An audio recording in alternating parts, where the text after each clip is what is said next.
இன்றைக்கி ஒரு easy and டேஸ்டியான சிக்கன் கிரேவி ரெசிபி எப்படி செய்கிறதுன்னு பார்க்கலாமா? இதுக்கு நான் 3/4 கிலோ அளவு சிக்கன் எடுத்திருக்கேன். இதுக்கு இந்த அளவுக்கு நீங்கள் வெங்காயம், தக்காளி எடுத்துக்கிட்டால் போதும். அதை நான் காமிச்சிருக்க மாதிரி சின்ன சின்னதாக சாப் பண்ணி வச்சுக்கோங்க. அதுக்கப்புறம் ஒரு பேனில் ஹோல் ஸ்பைசஸ் எல்லாமே நம்ம ஆட் பண்ணிக்கலாம். அது கூடவே ஒரு டேபிள் ஸ்பூன் சோம்பு ஆட் பண்ணிக்கலாம். கொஞ்சமாக கருவேப்பிலையும் ஆட் பண்ணி நல்லா வதக்கி விட்டுறணும் இதை.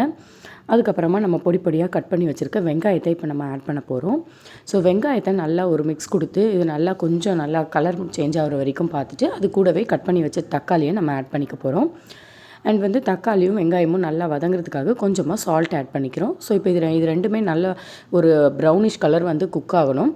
ஸோ இந்த ஸ்டேஜில் 1லேருந்து 1.5 டேபிள் ஸ்பூன் இஞ்சி பூண்டு விழுது நம்ம ஆட் பண்ணிக்கலாம். இது நான் வீட்டிலையே அரைச்சி வச்ச இஞ்சி பூண்டு விழுது. ஸோ இதை ஆட் பண்ணி நல்லா ஒரு 2 மினிட்ஸ் மிக்ஸ் பண்ணிக்கலாம். அதுக்கப்புறம் நம்ம வாஷ் பண்ணி எடுத்து வச்சுருக்க சிக்கனை இப்போ நம்ம உள்ளே சேர்த்துக்கலாம்.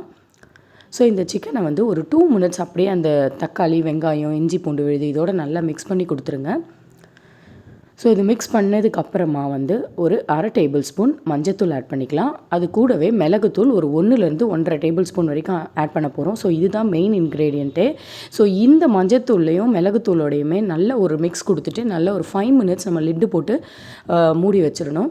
அப்போ தான் அது இன்னுமே நல்லா அதில் இருக்க வாட்டர்லாம் பிரிஞ்சு அதுலேயே ஒரு ஹாஃப் குக் ஆயிரும் ஒரு 5 மினிட்ஸ்க்குள்ளேயே.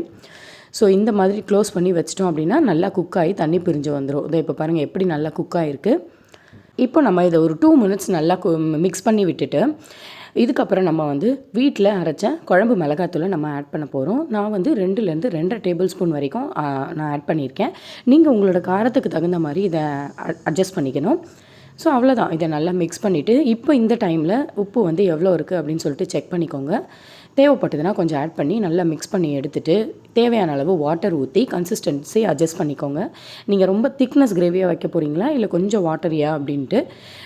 நான் கொஞ்சம் திக்கான கிரேவியாக தான் இதை பண்ண போகிறேன். ஸோ இப்போ இதை நல்லா க்ளோஸ் பண்ணி வச்சிடலாம். சிம்மை கொஞ்சம் மீடியம் ஃப்ளேமாக வச்சு விட்டுட்டோம் அப்படின்னா நல்லாவே ஒரு 5 மினிட்ஸில் நல்லா எண்ணெய் பிரிஞ்சு குக் ஆகிடும். ஸோ இப்போ எப்படி நல்லா குக் ஆகிடுச்சு பாருங்கள். ஸோ அவ்வளோதான், ரெடி ஆகிடுச்சு. ஸோ ஃபைனலாக இது கூட நம்ம என்ன ஆட் பண்ண போகிறோம்னா கொஞ்சமாக ஒரு 1/4 டேபிள் ஸ்பூன் பெப்பர் பவுடரும் ஃபைனலாக கொஞ்சமாக நம்ம கொத்தமல்லி தூவிட்டோம் அப்படின்னா சூப்பராக ரெடி ஆயிரும். இன்றைக்கி நான் இதை சப்பாத்தியோட தான் சர்வ் பண்ணேன். இது சப்பாத்தி, பூரி அண்ட் தோசை, இட்லி எல்லாத்துக்குமே, ரைஸு எல்லாத்துக்குமே ஒரு பெஸ்ட்டு காம்பினேஷன்.